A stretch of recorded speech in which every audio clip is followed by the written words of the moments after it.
Pentagon Jr. and Ray Fenix.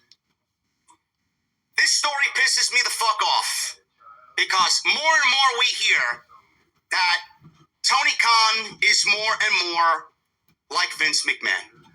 We heard about the Ricky Starks situation earlier this week. He pulled Ricky Starks from all independent shows that GCW are doing. He pulled Ricky Starks from 3 GCW shows. Ricky is still able to work on other independent shows, just not GCW, and it stems from what Brett Lauderdale has done, and it stems from what Effie, who works for GCW, said on his podcast in regards to Tony and his father. He made things personal, so I don't really blame Tony for pulling Ricky Starks from any of those shows. He has every right to do that, and he's allowing Ricky to work wherever he wants. Now, it sucks that Ricky's not on AEW television, yet we got fucking Tomohiro Ishii and Chris Jericho on Dynamite doing nothing but slapping the shit out of each other in an embarrassment of a title match on Wednesday night, and Ricky's not on TV. But, I mean, that's neither here or there. I don't want to beat a dead horse and talk about how awful AEW television is and that Ricky Starks is going to be the saving grace. No, he's not. I don't think Ricky Starks is going to be the savior that we all think is needed for AEW television. But he should be on television, more so than some of the people that he's actively putting on television right now weekly. Ray Fenix and Penta are 2 of those men. Now, Penta had time added to his contract, but his contract is about to come due this week. So Penta's contract is going to be done, and he's going to be able to sign wherever he wants and go wrestle wherever he wants. The rumor is he's heading to WWE. Good for him. But what does that mean? What does that mean for Ray Fenix? AEW has no plans to use Ray Fenix and no plans to let him out of his contract so he can sign with the WWE when his brother does. Penta's deal is coming up. Fenix's contract is still on and will go into 2025 with AEW. Fightful reported this week that Penta's contract with the company is up very, very soon, imminently. But Fenix has a lot more time left on his. When speaking to those with knowledge of the situation, it was claimed to Fightful that Ray Fenix's AEW contract extends well into next year due to the injury time that will be added to it. Fenix and Penta were expected to wrap up with AEW in the fall and head to WWE.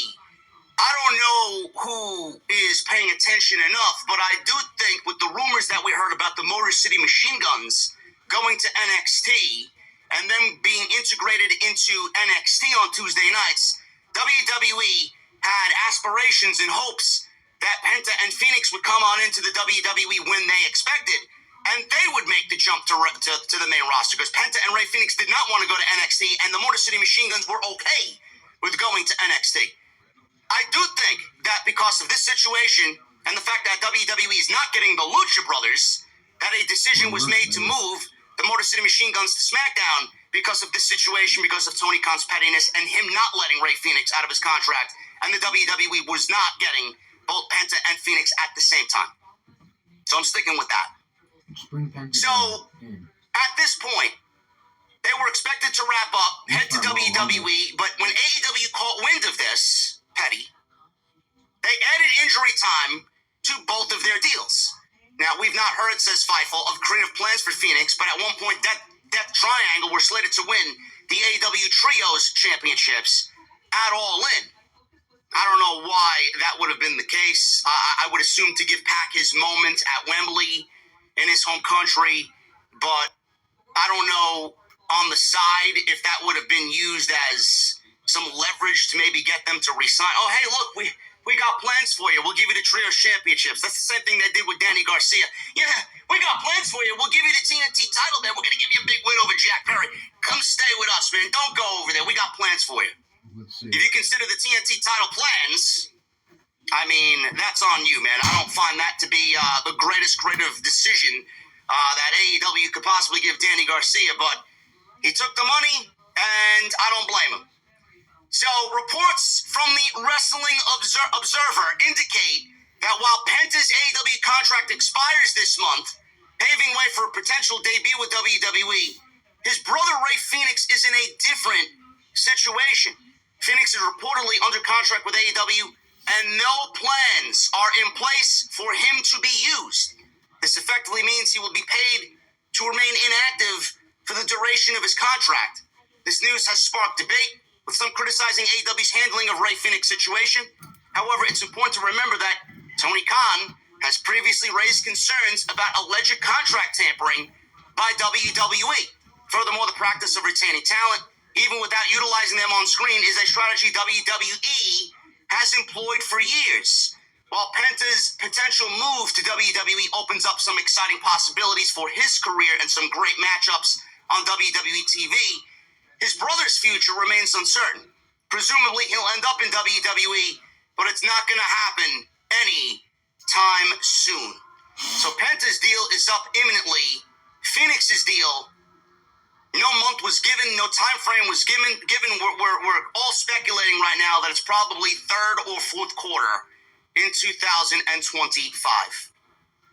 Tony Khan was a guest on Chris Jericho's Talk is Jericho podcast in 2019. On Chewy, save up to 40% on holiday gifts for your pet, like their favorite treats, toys, whatever he's going to say, to be fair, it's been 5 years. You know, I'm catching wind now more and more. Every single day I'm on social media.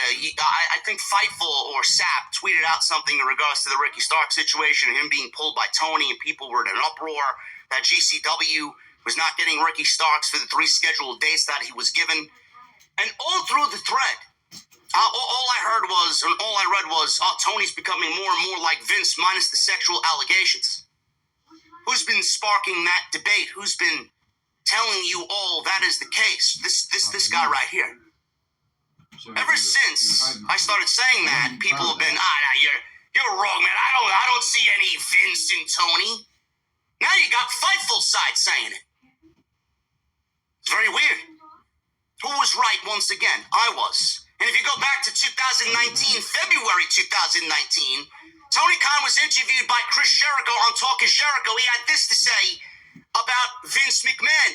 He admitted that WWE then chairman Vince McMahon is one of his idols in business, and that Khan has been a lifelong fan of WWE. Moreover, Khan noted that AEW is not at war with WWE. Vince McMahon is one of my all-time idols in terms of building a brand and sustaining a great company. And some of the greatest matches and stories have been in the World Wrestling Federation and Worldwide Wrestling Federation. So yeah, I'm a lifelong fan of their product. So it's crazy to think that Khan is the Vince McMahon of AEW. I don't think that is the case, that AEW and WWE are at war. He says it's crazy to think that Tony Khan is the Vince McMahon of AEW. Why do you need to hear it from me when that same sentiment is coming from the man himself?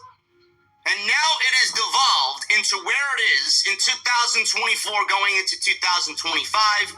How many talents are going to suffer mentally because of Tony Khan's pettiness, Tony Khan taking his frustration out on talent in the way that he's taking his frustrations out on Rey Fenix? Tony's got nobody to blame but himself.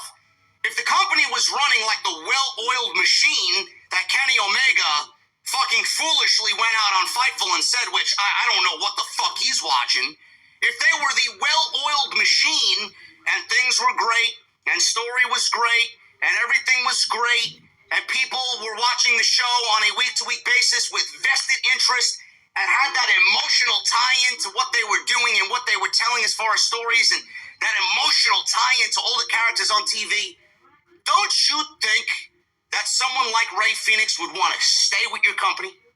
Don't you think that someone like Pentagon Jr., one of the most fucking fabled tag teams that they've had, one of the most decorated tag teams in the entire world, two of the best lucha libre wrestlers, which Tony loves, in the world, don't you think they'd want to stay?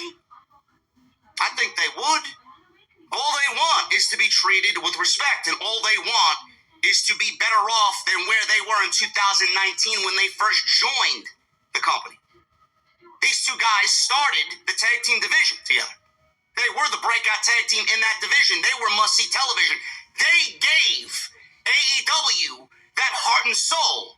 which is obviously now, funny enough, missing from most of their television program up and down the company.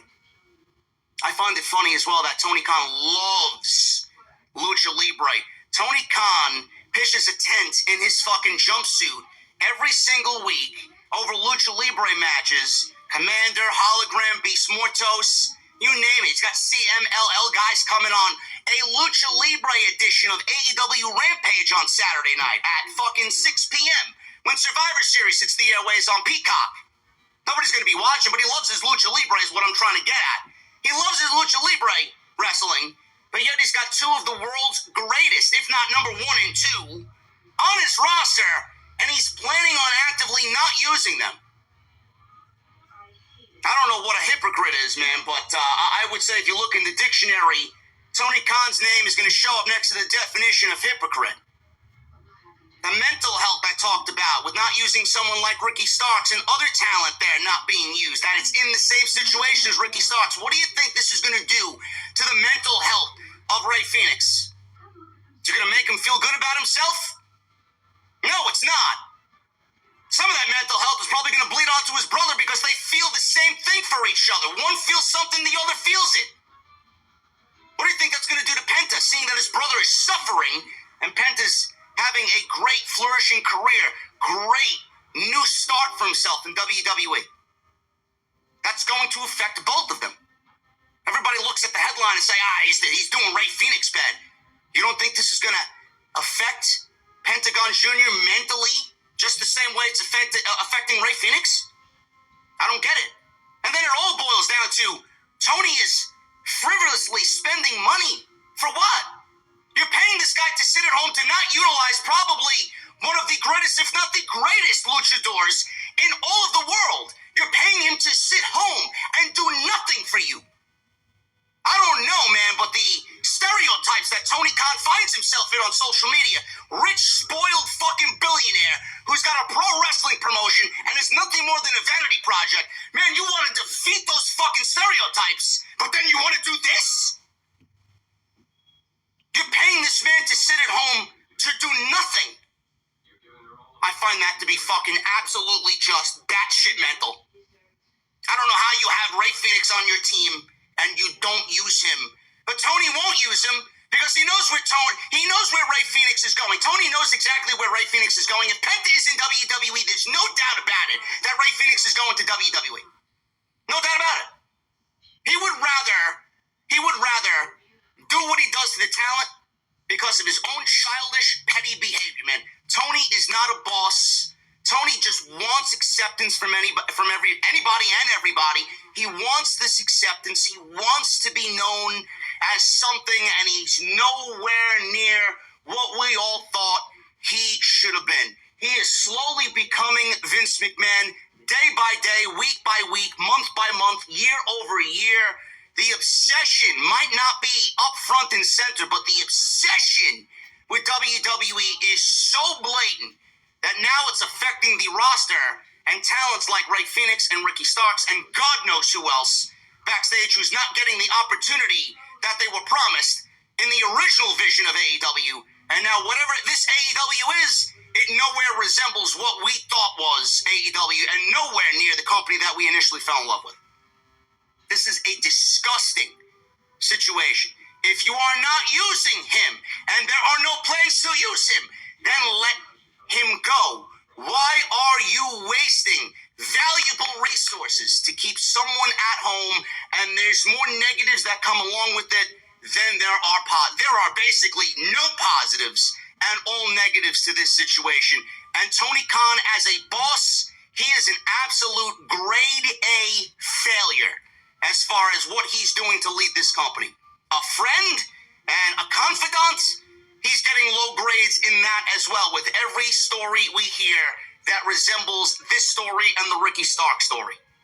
Absolutely disgusting in every sense of the word. And Tony Khan, as a boss, as a CEO, should be fucking ashamed. Look yourself in the mirror and realize why everything in AEW isn't so great that you think it is. Everybody wants to project that everything is great in AEW. Look yourself in the mirror. The answer to all of your problems will be staring at you right back at you. It's not Ray Phoenix's fault. It's not Ricky Stark's fault. It's not my fault. It's not the fans' fault. It's not the IWC's fault. It's not WWE's fault. It's not Paul Levesque's fault. Whose fault is it? It's Tony Khan's. He's run the company into the ground to a point where you look at Dynamite on Wednesday night in Chicago. 3,000 plus people in Chicago. Silent as a fucking Sunday mass at church. This company has had the largest fall from grace I have ever seen. And it's fucking sad to see what AEW has become going into 2025. Restore the feeling? They don't fucking know what that feeling is, and there's nowhere in sight where that feeling is going to return.